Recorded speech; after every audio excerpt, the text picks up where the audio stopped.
Coming up, police are investigating after two people are found dead in a Letcher County home. We will have the latest. Family and friends are in shock this morning following a Powell County crash that killed one child and left another critically injured. And heavy rain brought more flooding to the region Wednesday. We will take you to some of the hardest hit areas.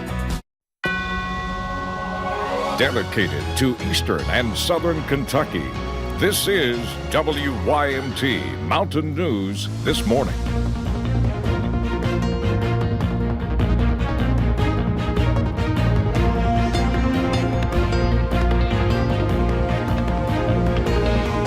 Good morning. It is 6 o'clock on the dot on this Thursday, June the 20th. I'm Will Puckett. Thank you for tuning in to Mountain News this morning.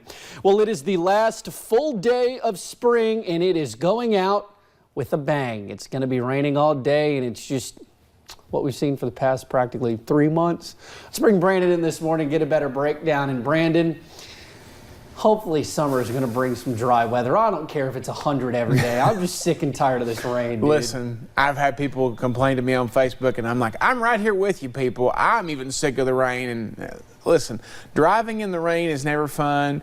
Of course, it's caused a lot of crashes here lately. So let's get this rain out of here.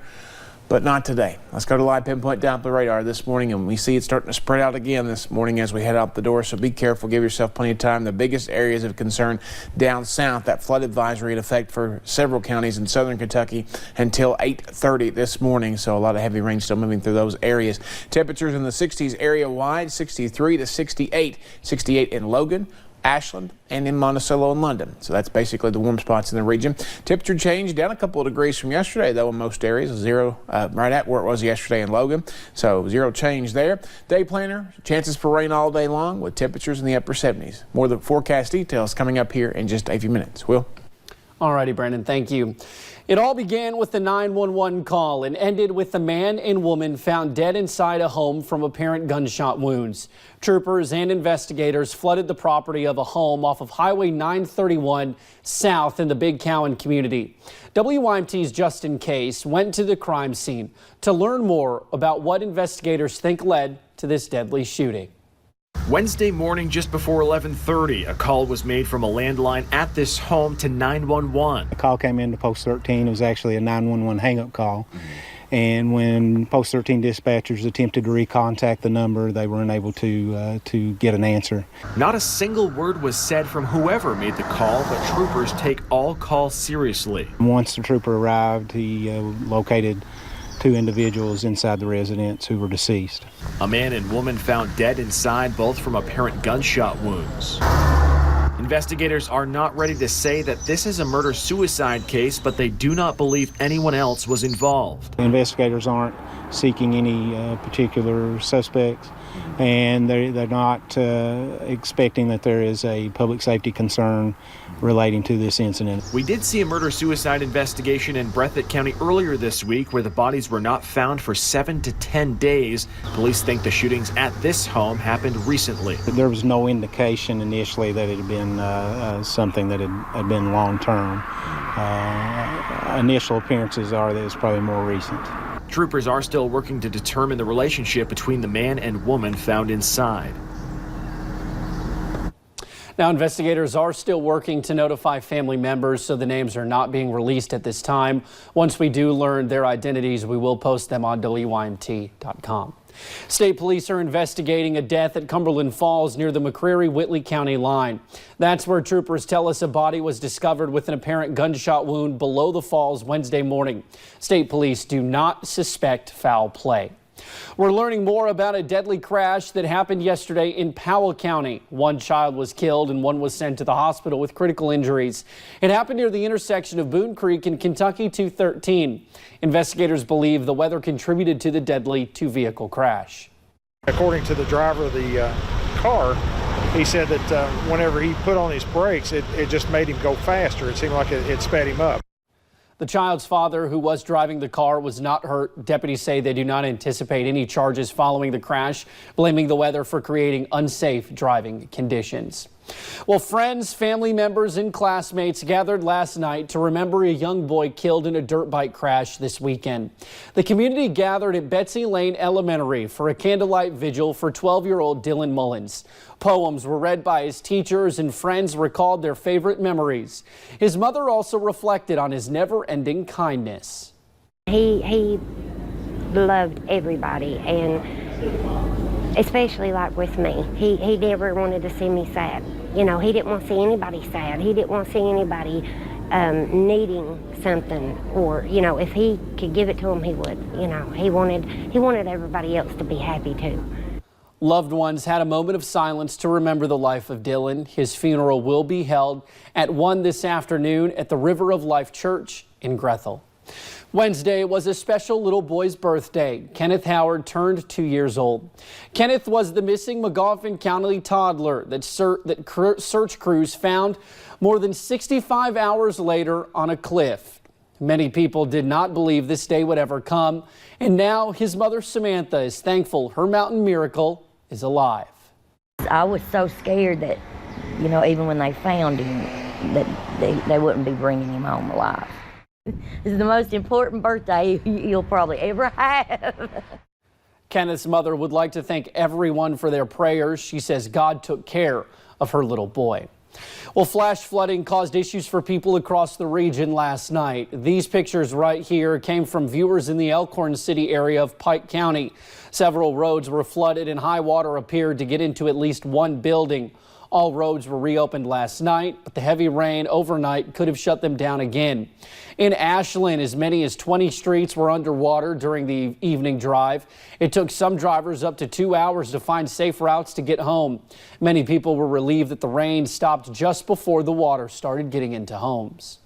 It got up just level with the porch itself. We're constantly trying to make the yard look good and always working on it, and then something like this happens and then we're back to square one. Neighbors along Rosemont Drive say it's been maybe 5 years since they've seen the water get that high there. Now, floodwaters led to one Ohio hospital to turn patients away for a little while.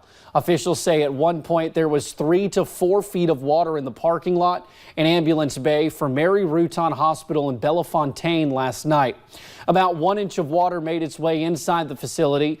Hospital officials say they did everything possible to keep their patients safe.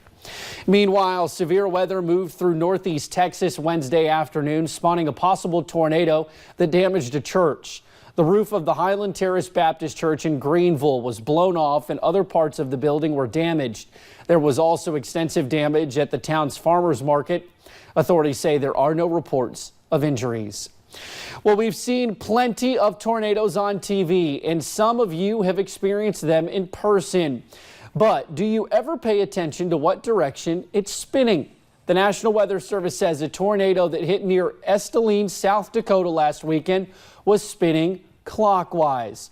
This is a rare sight, as only about 1% of tornadoes that hit the northern hemisphere rotate in a clockwise direction. The tornado only lasted for about 45 seconds on June 15th.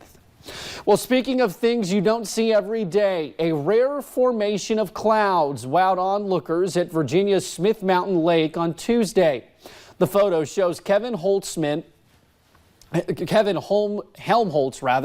waves, which the National Weather Service defines as vertical waves in the air associated with wind shear across statically stable regions, which can appear as breaking waves and as braided patterns in radar images and cloud photos. Well, in the middle of a crippling heat wave, one city in India is now dealing with a severe water shortage. The shortage forced restaurants and hotels to close temporarily in Chennai. People have been forced to rely on private water tankers, but at twice the cost. It is unaffordable for many low-income families. At least 90 people have died from the heat wave, which is being called one of the country's longest. Well, police departments in 2 major U.S. cities have launched investigations into some of their officers. The officers allegedly made online threats against people there expected to protect and serve. In Philadelphia, more than 70 were placed on administrative duty. It is a similar situation in St. Louis, where 22 officers there are barred from bringing cases to the circuit attorney's office because of social media posts. We are equally disgusted by many of the posts that you saw, and that in many cases the rest of the nation saw, not just people in Philadelphia. Officials with the Plainview Project says current or former officers in other jurisdictions, including Dallas and Lake County, Florida, have also posted similar material. Well, new technology is saving seconds in the most crucial moments of an emergency. Logan County is now the first 911 center in West Virginia to use instant messaging and live video to take a dispatcher to the scene of an emergency before first responders arrive. The service shares location as accurate as within 6 yards to help first responders get to people up to 65% faster. It's going to help us find people faster, particularly, and our rescue squads are going to be able to perform search and rescue faster and more efficiently. The technology also allows for instant messaging with a 911 operator. You do need a smartphone to access this, but it works on either iPhone or Android.